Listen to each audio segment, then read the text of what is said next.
BBC বাংলার সান্ধ্য অধিবেশন প্রবাহতে আপনাদের স্বাগত। আজ আপনাদের সাথে লন্ডন স্টুডিও থেকে আছি মানসী বড়ুয়া। বাংলাদেশের সর্বশেষ গুরুত্বপূর্ণ আপডেট সংবাদে আপনাকে স্বাগত। শুরুতেই সংবাদ শিরোনাম, পরে বিস্তারিত।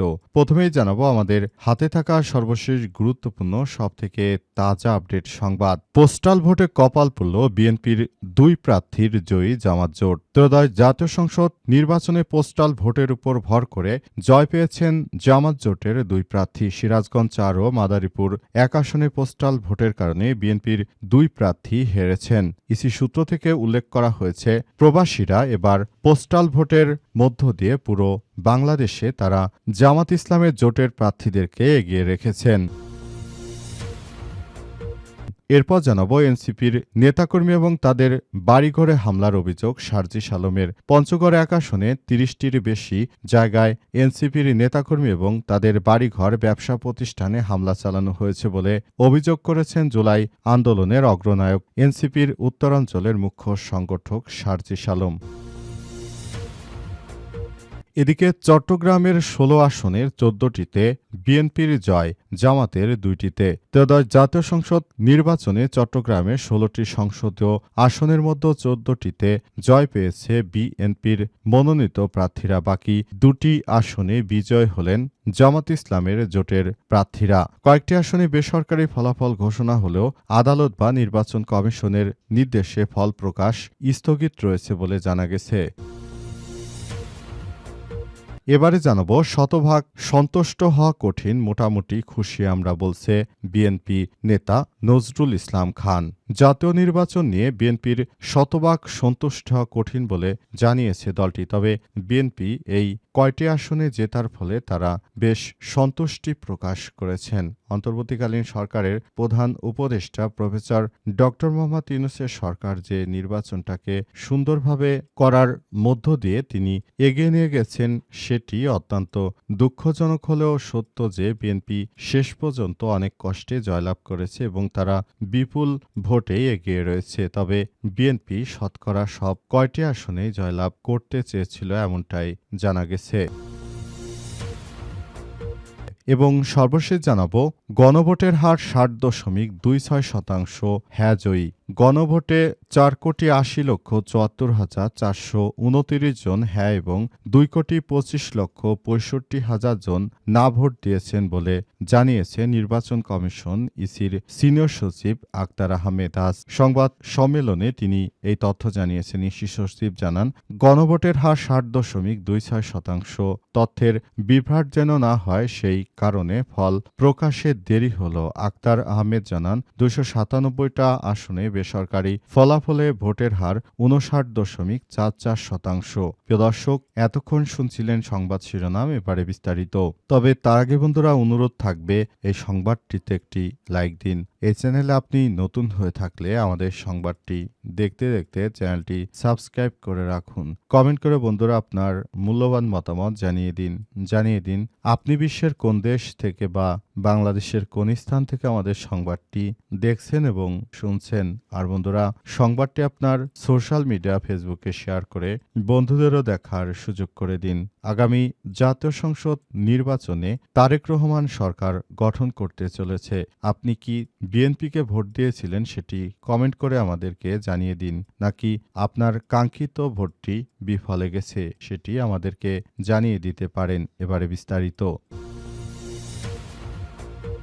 পোস্টাল ভোটে কপাল পুড়ল বিএনপির দুই প্রার্থী জয়ী জামাত জোট। ত্রয়োদশ জাতীয় সংসদ নির্বাচনে পোস্টাল ভোটের উপর ভর করে জয় পেয়েছেন জামাত জোটের দুই প্রার্থী। সিরাজগঞ্জ ৪, মাদারীপুর ১ আসনে পোস্টাল ভোটের কারণে বিএনপির দুই প্রার্থী হেরেছে।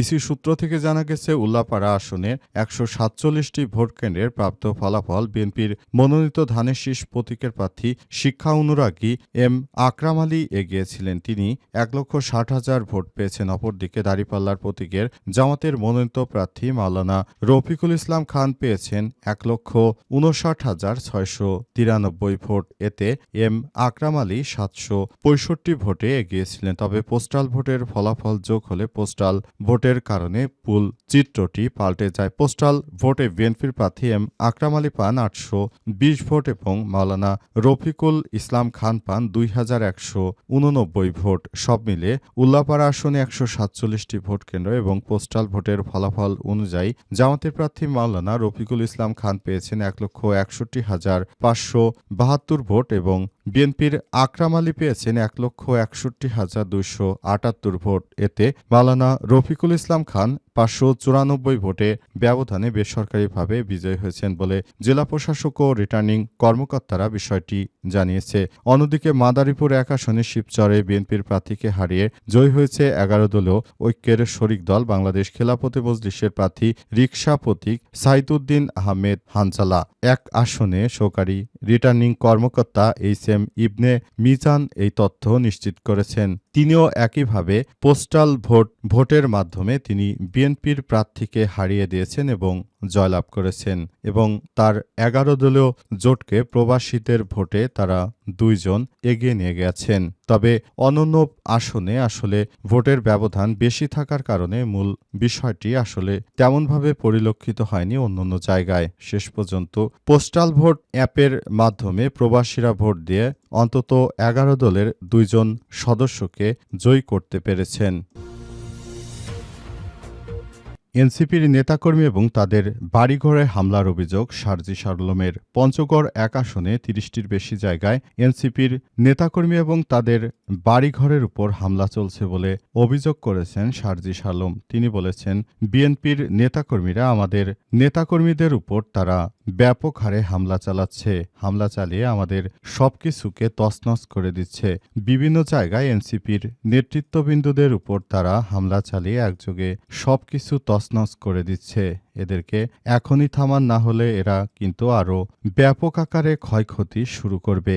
একই কথা জানিয়েছেন আব্দুল হান্নান মাসুদ। তিনি জানিয়েছেন যে আমি নির্বাচিত হওয়ার পরও তারেক রহমানের লোকজন আমার এলাকায় আমার নেতাকর্মীদের উপর হামলা চালাচ্ছে এবং তাদের ব্যবসা প্রতিষ্ঠান সহ বিভিন্ন জায়গায় হামলা চালাচ্ছে। বিএনপির এই সন্ত্রাসী কর্মকাণ্ড মেনে নেওয়া যায় না। তারা যেভাবে ইলেকশন ইঞ্জিনিয়ারিং করেছে সেটি অত্যন্ত দুঃখজনক একটি ব্যাপার। এই ধরনের ঘটনা যেন আর না ঘটে সেটি দেখতে হবে। আব্দুল হান্নান মাসুদ বলেছেন, আমি তারেক রহমানকে ফোন করেছি, তবে এখন পর্যন্ত তারেক রহমান তিনি কোনো উত্তর দেননি। এই ধরনের অনাকাঙ্ক্ষিত ঘটনা আমরা কোনোভাবেই গ্রহণ করব না। তারেক রহমানকে বলেছি, আপনি আপনার নেতাকর্মীদেরকে সামলান, তা না হলে তাদের বিরুদ্ধে তীব্র প্রতিরোধ গড়ে তোলা হবে। আব্দুল হান্নান মাসুদ আরও জানিয়েছেন, কিন্তু তারেক রহমান এখন পর্যন্ত আমার ফোনালাপে তিনি উত্তর দেননি। চট্টগ্রাম ১৬ আসনের ১৪টিতে বিএনপির জয়, জামাত মাত্র ২টিতে। একসময় বলা হতো যে চট্টগ্রাম নাকি জামাতের ঘাঁটি, কিন্তু সেই ঘাঁটিতে এবার হানা দিয়েছে বিএনপি। চট্টগ্রামের প্রায় সব কয়টি আসনেই বাংলাদেশ জামাত ইসলামের নেতৃত্ববৃন্দরা হেরেছে। মাত্র ২টি আসনে তারা জয়লাভ করেছে। বৃহত্তর চট্টগ্রামে মোট ১৬টি আসন রয়েছে। এই ১৬টি আসনের মধ্যে মাত্র ২টি আসন পেয়েছে জোট, আর বাকি ১৪টি আসন পেয়েছে বিএনপির নেতৃত্ববৃন্দরা। তারা জানিয়েছে যে এবার জাতীয় সংসদ নির্বাচনে আসলে চট্টগ্রামে কোনোভাবেই জামাত ইসলামের নেতৃত্ববৃন্দরা জিততে পারবে না। সব জায়গায় আসলে জামাত ইসলামের জোটের প্রার্থীরা তারা জিততে পারবে না, কিন্তু শেষ পর্যন্ত আসলে সেখানে বিএনপির নেতৃত্ববৃন্দই জিতল। চট্টগ্রামের মতো একটি গুরুত্বপূর্ণ জায়গা, যে জায়গায় ছিল দেলোয়ার হোসেন সাঈদীর একটি শক্ত ঘাঁটি, তিনি যখন চট্টগ্রামের প্যারেড ময়দানে ওয়াজে বক্তব্য দিতেন তখন কিন্তু দেখা যেত দেলোয়ার হোসেন সাঈদীর ওই বক্তব্য দেওয়ার জায়গাগুলোতে মানুষে লোকারণ্য হয়ে যেত। কিন্তু আদতে আগামীর জাতীয় সংসদ নির্বাচনে যেহেতু দেলোয়ার হোসেন সাঈদী এখন আর আমাদের মাঝে বেঁচে নেই, সুতরাং এখন বিএনপির নেতৃত্ববৃন্দরাই মোটামুটি চট্টগ্রামের বিভিন্ন জায়গাগুলোতে আসলে বিপুল ভোটে জয়লাভ করেছে। শতভাগ সন্তুষ্ট হওয়া কঠিন, মোটামুটি খুশি বলছেন বিএনপির নজরুল ইসলাম খান। বিএনপি নেতা নজরুল ইসলাম খানকে জিজ্ঞাসা করা হয়েছে, আপনারা কি এই ফলাফল নিয়ে সন্তুষ্ট কিনা? জবাবে তিনি বলেছেন, না, আমরা শতভাগ সন্তুষ্ট হতে পারিনি, তবে আমরা মোটামুটি খুশি আছি। এই জাতীয় সংসদ নির্বাচনে বিএনপি যে জয়লাভ করেছে, এই জয়ের ব্যাপারে আপনারা আগে থাকতেই আশাবাদী ছিলেন কিনা প্রশ্ন করা হলে তিনি জানিয়েছেন যে আমরা আগে থাকতেই এই জয়ের ব্যাপারে আশাবাদী ছিলাম। আমরা মনে করি যে এই জাতীয় সংসদ নির্বাচনে বিএনপির নেতৃত্ববৃন্দরা আসলে যে ধরনের কর্মকাণ্ড করছিল এবং যে কর্মসূচির মধ্য দিয়ে যাচ্ছিল সেটি অত্যন্ত দুঃখজনক হলেও সত্যি যে বিএনপিকে নিয়ে মিডিয়া অত্যন্ত বেশি খারাপ বিষয়গুলো প্রচার করেছে, কিন্তু বিএনপি দেশের মানুষের গণতন্ত্র রক্ষায় সবথেকে বড় ভূমিকা রেখেছে। বিএনপির নেতৃত্ববৃন্দ কিন্তু সবসময় বাংলাদেশের মানুষের হয়ে কাজ করেছে, সেটি আসলে পুরো বিষয়টি সেভাবে দেখভাল করতে হবে। কিন্তু অন্তর্বর্তীকালীন সরকারের প্রধান উপদেষ্টা প্রফেসর ডক্টর মোহাম্মদ ইউনূসের সরকারের দায়িত্বশীল আচরণের কারণে বিএনপি এখন এই নির্বাচনে জয়লাভ করেছে এবং বিএনপি সরকার গঠন করতে সক্ষম হচ্ছে। এটি বিএনপির জন্য বড় ধরনের পাওয়া বলে জানিয়েছেন তিনি, এবং বিএনপি এই সরকার গঠন করে দেশের জন্য তারা বড় ধরনের ভূমিকা রাখতে চায় বলে জানানো হয়েছে এবং এই জাতীয় সংসদ নির্বাচনে ইতিহাসের সবথেকে একটি ভালো ও সুন্দর নির্বাচন হয়েছে বলে দাবি করেছেন বিএনপির এই নেতা। তিনি আরও জানান, আমরা দীর্ঘদিন ধরে এমন একটি নির্বাচনের প্রত্যাশা করে আসছিলাম। দেশের মানুষ মনে করে যে এই নির্বাচনটা অত্যন্ত সুষ্ঠু ও সুন্দর হয়েছে এবং সুন্দর পরিবেশে তারা ভোট দিতে পেরেছে। তবে ভোটের ফলাফল যাই হোক না কেন, সুষ্ঠু নির্বাচন হলে আমরা আগেই বলেছিলাম যে আমরা ভোটের ফলাফল মেনে নেব, আমরা সেটাই করেছি। তবে বিএনপি জয়লাভ করেছে জন্য জনগণের প্রতি কৃতজ্ঞতা জানানো হয়েছে।